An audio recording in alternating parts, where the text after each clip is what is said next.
This week, Stephen Thomas came out with a report titled Affordability Challenges, and he talks about how the average American has been impacted with significant affordability challenges when looking at housing. If a buyer 3 months ago was looking to buy around $1 million home, today they're in the mid 700,000s.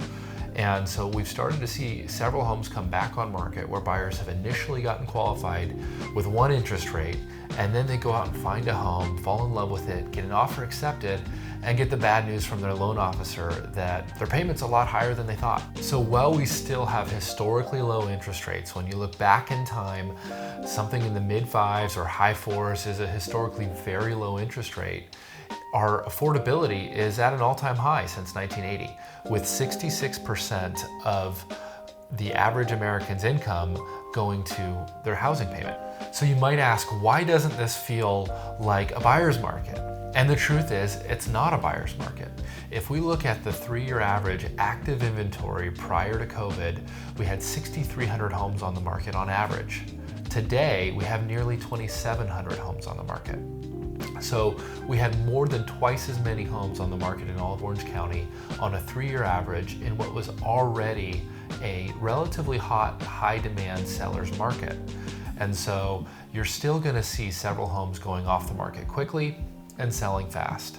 What's really interesting is that the luxury end of the market has been impacted, but it's been impacted less than the first-time home buyer market. Simply because the luxury market has a lot more cash on hand, has access to jumbo loan rates, which are currently the lowest locked 30 rates are jumbo rates. And not only that, they're typically bringing a large amount of equity from a previous property to the new property. And so you get to see a really interesting market that we're in where high-end luxury homes are selling relatively quickly. And we're starting to see more inventory in the entry-level price ranges. Now, real estate is a trickle-up thing.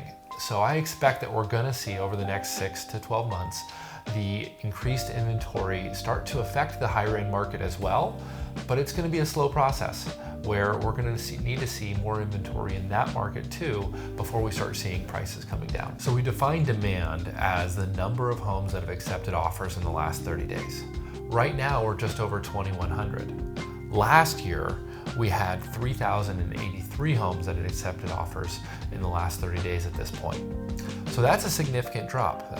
So we had 46% more pendings than we do today, which, albeit last year was a high, if you look at a long-term average, we have lost 30% of demand compared to its long-term average. So we expect that we're going to continue to see active inventory increasing and demand going down here through these few summer months. I get asked a lot, with this changing market, what am I seeing? What does this mean for buyers and sellers?